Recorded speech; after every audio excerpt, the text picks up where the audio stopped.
when my colleague Catherine Lyons, who is the senior interpretive planner on Peace, was trolling around for programming ideas, she came across the idea of the Human Library, the website out of Denmark, and for her it was an aha moment, a lightning bolt out of the sky saying, this is absolutely perfect for peace. The whole idea of the Human Library was to build understanding by sharing stories, so to bring people together who have different ways of living.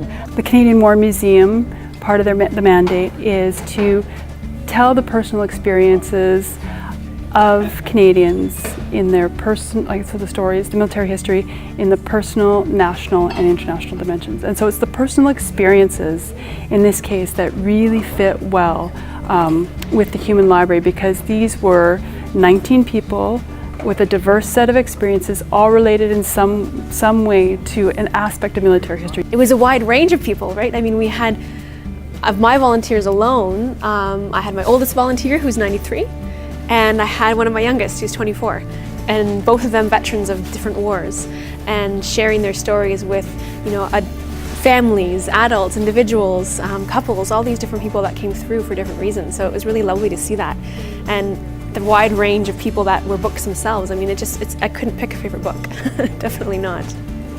One of the funny stories that these volunteer interpreters pass around each other, and they always joke about, is they call themselves living artifacts. And it's said with humor, but what I loved about the Human Library event was that all these books were living artifacts, and that's not meant at all disrespectfully. It's actually meant in a really positive way, because these people brought history alive for the public that was there right in front of them.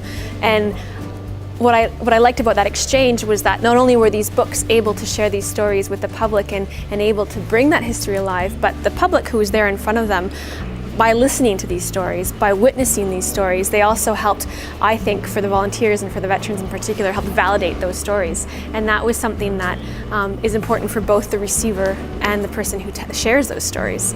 So it was truly beautiful to see that. It definitely made me feel very warm about the whole experience. Just look back on it with fond memories, and having been present that day, seeing the energy in that room, feeling the energy in that room, it was really palpable. It was really quite amazing. The day was exceptional. It was full of energy. It started very early in the morning with all the human books arriving. There were 19 human books, 19 persons that represented their stories.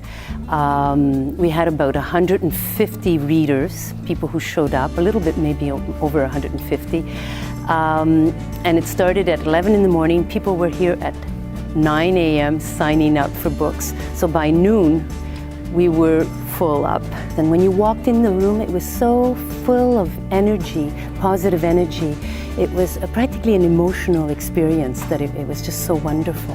And all the 19 books, when they ended the day, they were exhausted, but they were just ecstatic, and they all came up to me and they said, we'll do it again. The opportunity to meet these individuals and to talk with them and to hear their story was so enriching, was so important.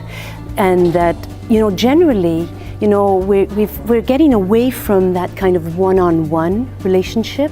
We tend to be, texting, emailing, or whatever on the phones. We're not sitting down and taking that time to spend time with a human person, an individual that has something to tell us, and just listening.